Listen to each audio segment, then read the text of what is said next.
ऐसा लग रहा है कि फ्रेंड्स, मम्मी पापा घर आ चुके हैं। हालांकि उन्हें लेने के लिए कोई स्टेशन नहीं गया।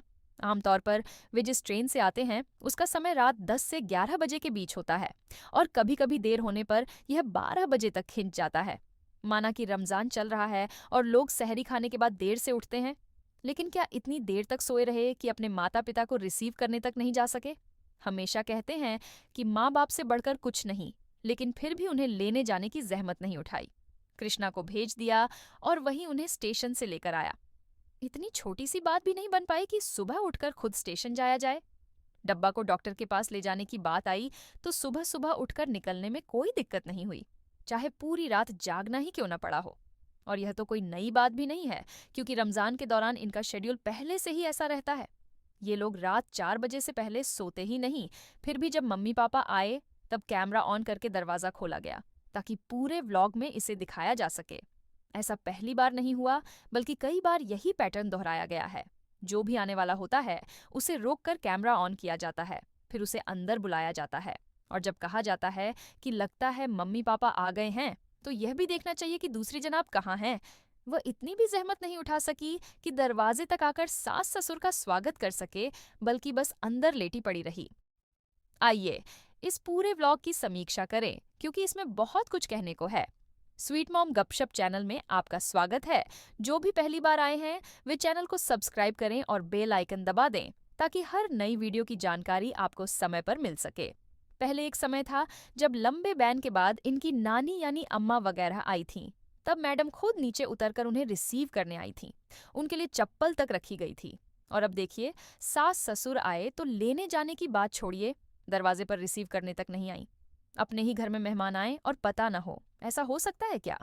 उन्हें मिनट मिनट की खबर थी कि कब वे आ रहे हैं, तभी तो दरवाजा खोलते ही कहा गया, लगता है मम्मी पापा आ गए हैं।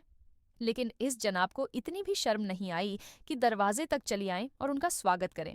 इससे साफ जाहिर होता है कि इन्हें सास ससुर को बुलाने का असली मकसद कुछ और ही था। रमजान मनाने की मंशा से नहीं, बल्कि किसी और कारण से उन्हें बुलाया गया है।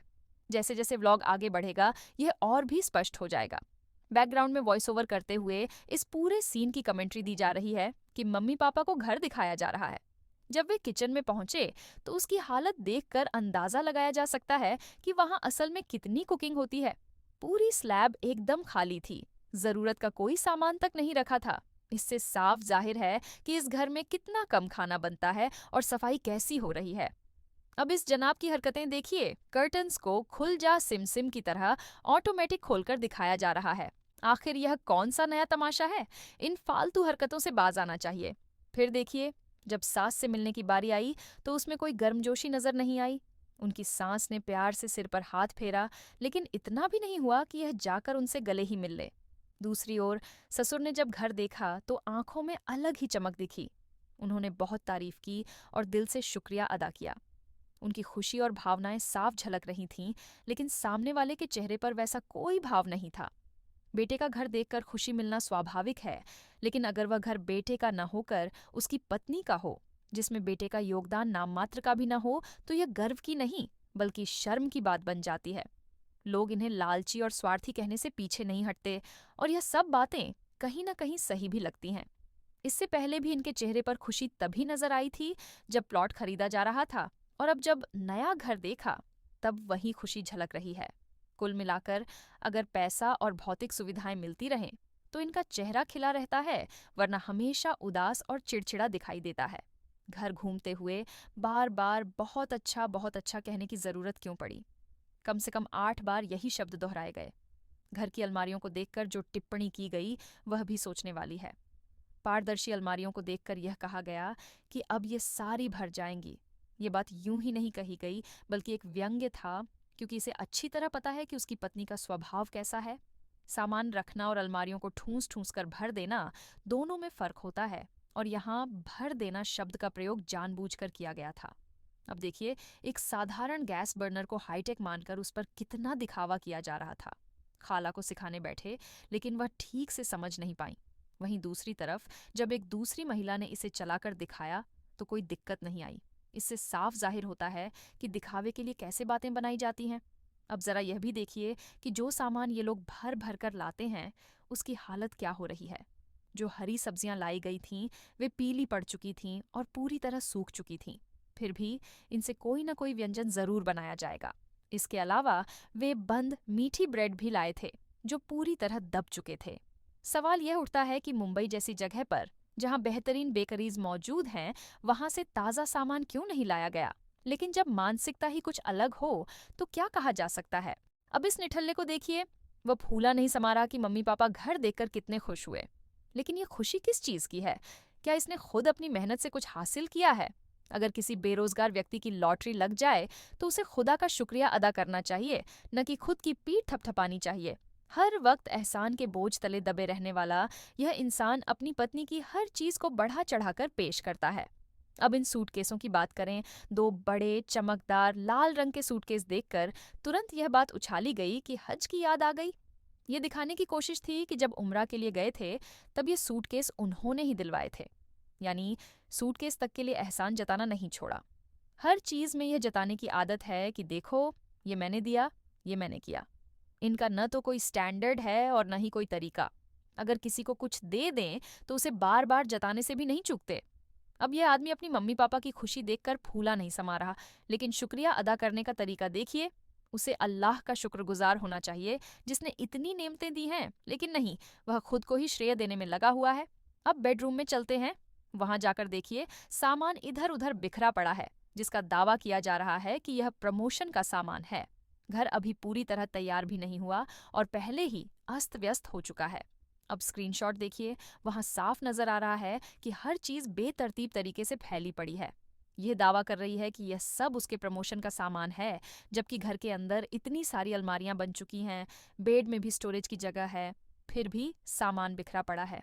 अब जब घर में लोग आ चुके हैं, तो मजबूरी में सफाई करनी पड़ रही है और अब जाके फ्रिज भी साफ किया जा रहा है, जो इससे पहले नजरअंदाज किया जा रहा था। इनके घर में तो जैसे फ्रिज साफ करने के लिए भी कोई खास मौका चाहिए होता है। अब जब मेहमान आ गए हैं, तभी जाकर सफाई हो रही है। जितना भी पुराना बेकार पड़ा खाना था, अब निकाला जाएगा। सबसे बड़ी बात, इसे कहते हुए भी जरा शर्म नहीं आई कि फ्रिज की सफाई अब की जा रही है। मतलब इतनी भी जहमत नहीं उठाई कि खुद पहले ही साफ कर लेते। ये लोग आने के बाद ही सफाई का ख्याल आया। अब देखो, डॉक्टर खालक के पास तो समय था, वह ऊपर आ गए मिलने के लिए, लेकिन जिनकी खुद को महारानी समझने की आदत है, वह अब तक नीचे नहीं आई। ऐसे ही तो होता है, पहले कुछ सैनिक आते हैं, फिर सेविकाएं और उसके बाद कहीं जाकर महारानी का आगमन होता है। अब भला ये कैसे सीधा आ जाएंगी मिलने? जिन घरों में आपसी स्नेह और अपनापन होता है, वहाँ ऐसा नहीं होता। वहाँ जैसे ही मालूम चलता है कि सास ससुर घर आ गए हैं, तो फौरन सभी घर वाले उनसे मिलने आते हैं, स्वागत करते हैं। यहाँ तक कि बिना किसी औपचारिकता के भी एक हल्का फुल्का ग्रीटिंग तो बनता ही है। अब देखो, ये लोग आए और इनके लिए चाय नाश्ता भी लग गया। मीठे बंद भी परोसे जा रहे हैं, चाय भी बन गई। इसका सीधा मतलब है कि यहाँ कोई रोजे से नहीं है। यही चीज हमने इनके पिछले व्लॉग्स में भी देखी थी। जब रमजान के दौरान सहरी का वक्त होता था, तो पूरे घर में सिर्फ यही दिखाने के लिए उठते थे कि देखो, हमने रोजा रख लिया। लेकिन असलियत ये है कि दीन से कितना दूर होता जा रहा है इंसान, और फिर बाद में बड़ी बड़ी बातें करता है। इनके लिए रमजान सिर्फ दिखावे का हिस्सा है, एक कंटेंट बनाने का तरीका। नहीं तो क्या जरूरत पड़ती हर रोजा गिनवाने की कि हमने कितने रखे, कितनी बार सहरी की, कितनी बार इफ्तार किया। अब देखो, 12 घंटे का सफर करके आए हैं, थोड़ी देर आराम करने का मन होना चाहिए। अम्मी की आंख लग गई, वह बिस्तर पर लेटी हुई है, लेकिन इनका व्लॉगिंग जारी है। अब यह कह रहा है कि वह अम्मी और बीवी को लेकर ग्रॉसरी के लिए बाजार जा रहा है। मतलब आते ही खर्चे शुरू। और अभी तो देखना बाकी है कि घर के कामकाज में कितना योगदान देते हैं ये दोनों। खाना बनाना, बर्तन धोना, सब्जी काटना, सभी काम कोई और कर रहा होता है और ये दोनों बस तमाशा देख रहे होते हैं। अब देखिए, जब किचन में कुछ फ्राई किया जा रहा था, तो दिखावे के लिए ये आ गए। 2-4 चीजें डालने के लिए वहां खड़े हो गए। अरे, ये आसान काम भी खुद नहीं कर सकते थे। बैठना तो इनका पसंदीदा काम है, लेकिन खड़े होकर कुछ करने में क्या परेशानी थी? लेकिन नहीं, अगर ये ज्यादा देर तक खड़े हो गए तो इनकी तबीयत बिगड़ जाएगी। और अब तो सास ससुर आ गए हैं, तो यह तय है कि बहुत जल्द इनकी तबीयत खराब होगी। अगले ही व्लॉग में इन्हें बिस्तर पर पड़े हुए देखना तय है। अभी तक तो बहुत फुर्तीली बनी हुई थी। पिछले व्लॉग में जब अपने घर का रेनोवेशन दिखा रही थी, तब खूब जोश में थी, दरी बिछा रही थी, सारा सामान व्यवस्थित कर रही थी, भारी चीजें उठा रही थी, तब कोई परेशानी नहीं थी। लेकिन अब क्योंकि सास ससुर आ गए हैं तो जाहिर है इनकी तबीयत अचानक से बिगड़ने वाली है। अब जनाब बाहर फ्रूट्स खरीदने चले गए और वहां भी व्लॉगिंग चालू। गाड़ी चला रहे हैं और कैमरा भी खुद ही पकड़ रखा है। मजे की बात यह है कि सीट बेल्ट तक नहीं पहनी हुई। ये तो पहले भी कई बार हो चुका है कि बिना सीट बेल्ट के गाड़ी चला रहे हैं और इनकी इस लापरवाही पर शिकायत भी हो चुकी है। लेकिन इन्हें कोई फर्क नहीं पड़ता। इनका दिमाग बिल्कुल चिकना घड़ा है, जिसे सुरक्षा जैसी चीजों की कोई परवाह नहीं। अब अपनी रेस्तरां की झलक भी दिखाने चले गए कि वहां इफ्तार की कैसी तैयारी चल रही है। वहां भी दिखावा ही कर रहे हैं कि इफ्तार बेच रहे हैं। बताओ, इनकी रेस्तरां में इफ्तार बेचना और सड़क किनारे ठेले पर किसी का खाना बेचना, इसमें क्या फर्क रह गया? वहां सारी चीजें सड़क पर खुले में रखी हुई हैं, कोई कवरिंग नहीं, कोई हाइजीन का ध्यान नहीं। ये लोग खुद को बड़ा इन्फ्लुएंसर मानते हैं, लेकिन असल में जरा भी सेंस नहीं है कि सफाई और सुरक्षा कितनी जरूरी होती है। जैसे ही हिंदुस्तान में गर्मी दस्तक देती है, वैसे ही इनके रेस्टोरेंट के व्यूज अचानक बढ़ जाते हैं। लेकिन सवाल ये है कि इनका स्तर नीचे क्यों न जाए? आखिरकार, जब सफाई और स्वच्छता जैसी बुनियादी चीजों का ध्यान ही नहीं रखा जाता, तो लोग कैसे पसंद करेंगे? यहाँ जो लोग खाना बना रहे हैं, वे भी बस जैसे तैसे काम चला रहे हैं। सिर पर टोपी है, मगर वह भी नमाज की, न कि कोई किचन हाइजीन वाली। हाथ बिल्कुल खाली, न ग्लव्स, न कोई प्रोटेक्शन। अब देखो, जब घर से निकले थे तो कृष्णा साथ नहीं था, मगर जैसे ही रेस्टोरेंट पहुंचे वह वहीं मिल गया। यानी कि उसे भी वहीं से उठाकर साथ ले लिया। फिर जब सब्जी खरीदने का काम शुरू हुआ तो शूटिंग का जिम्मा कृष्णा को सौंप दिया गया। अब इस लड़के के भविष्य का क्या कहा जाए? कभी सफाई करता नजर आता है, कभी माँ बाप को लेने जाता है, कभी रेस्टोरेंट में मदद करता है, तो कभी घर के बर्तन धोता दिखता है। आज लस्सी बना रहा है, कल छत पर कुछ काम कर रहा होगा, परसों कपड़े तह कर रहा होगा। हद तो तब हो गई जब इसे फर्श साफ करते हुए देखा गया। आखिर यह लड़का यहाँ आया किस लिए और कर क्या रहा है? इससे पहले भी इन्होंने राशिद नाम के लड़के को रखा था, जो खाना बनाता था, बाकी काम भी संभालता था। मगर ईद पर छुट्टी लेकर गया तो आज तक लौटा नहीं। कहने को तो ये लोग अपने स्टाफ का बहुत ख्याल रखने का दावा करते हैं, मगर अगर ऐसा होता तो राशिद वापस क्यों नहीं आता? पहले का मैनेजर भी क्यों भाग गया? अब जब घर के लिए सब्जी वगैरह ले आए हैं तो फिर वही नजारा। महिला महोदया बिस्तर पर पड़ी हैं, पूछ रही हैं क्या हो रहा है, जैसे उन्हें कुछ पता ही नहीं।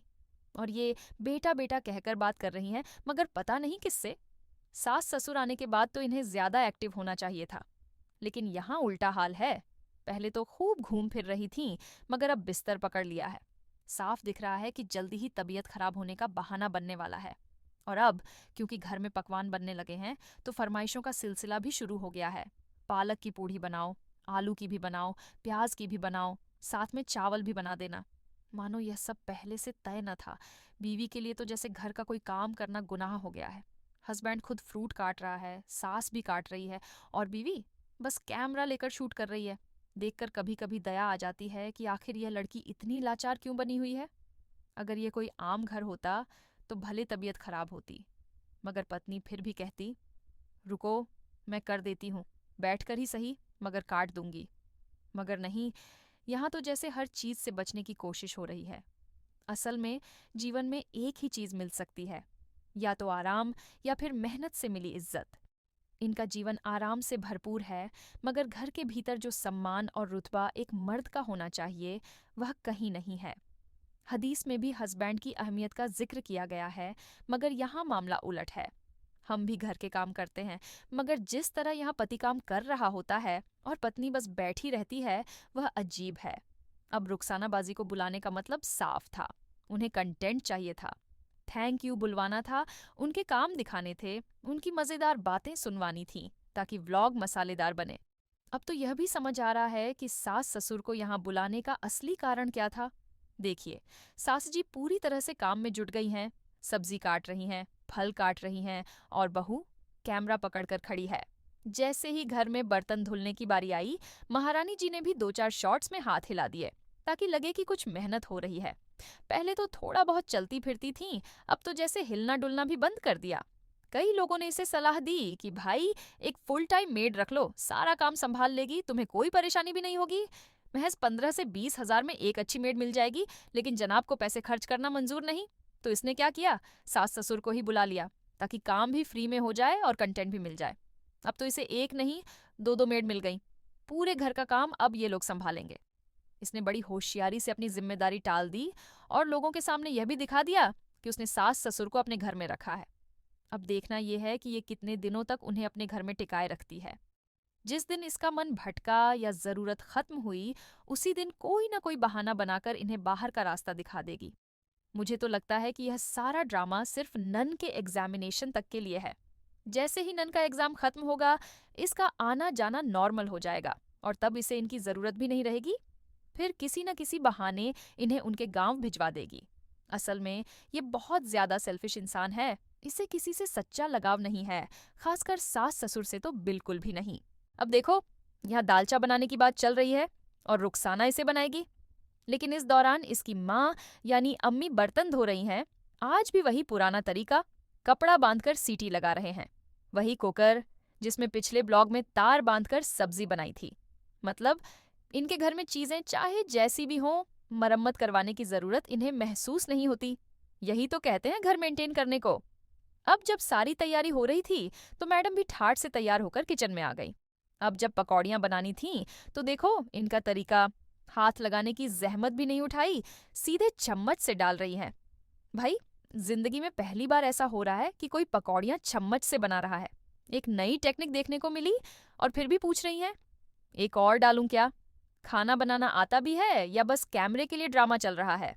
पहले भी कई बार इन्होंने खाना बनाया है, लेकिन जब शूटिंग करनी हो तो ऐसे बनती हैं जैसे पहली बार किचन में कदम रखा हो।